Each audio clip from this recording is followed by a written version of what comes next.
front-wheel drive and about as stylish as a shoebox.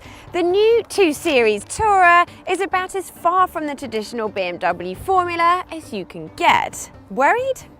Us too.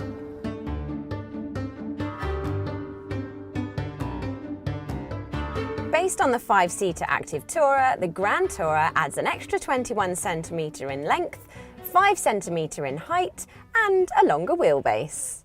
Doing so has allowed BMW to create its first 7-seater MPV. Now, if you're female and wearing a dress or a skirt, it's not the most ladylike way to pull up this 3rd row of seats. This is far more dignified. Getting in, however, is not. And once here, it's rather cramped. And whilst you do get 2 cup holders, there's nowhere to charge your mobile phone.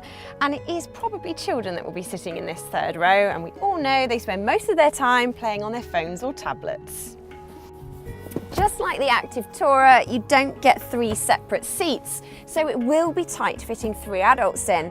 Plus you get this large lump in the floor, which is the transmission tunnel for those models fitted with 4-wheel drive. And when you move the seats forward to give the 3rd row a little bit more legroom, it becomes very squashed. Fold the rearmost seats away and you get a 560-litre boot. And you can extend space further by either sliding the rear seats forwards or pressing a pair of switches in the boot that cause them to fold down. Up here in the front, it is identical to the active Tourer, which means the design, materials and iDrive infotainment system all give the impression that it's a step up from a mainstream MPV. So it feels like a BMW. But does it drive like one?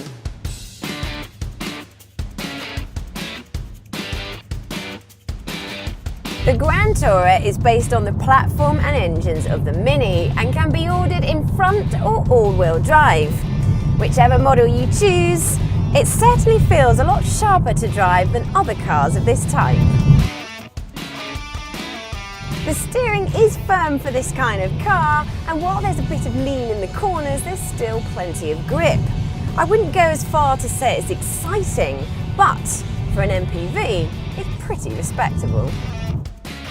That's not to say there aren't any niggles. These split windscreen pillars, for example, don't do any favours for visibility. And while the ride is not harsh, a Citroën C4 Grand Picasso, for example, provides a much more comfortable ride.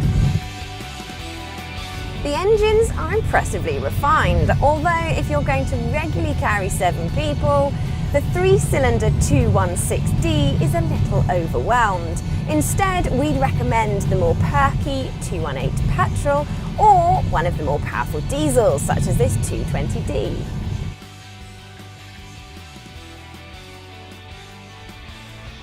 There's also plenty of safety kit, including 6 airbags and a system that warns you if it thinks you're about to crash into the car in front.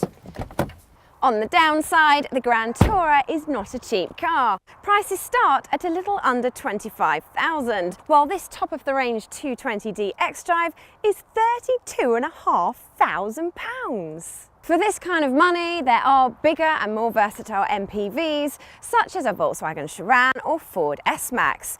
But if you're craving a bit of extra practicality from your BMW or a bit more premium from your MPV, then the Gran Tourer still ticks a lot of boxes.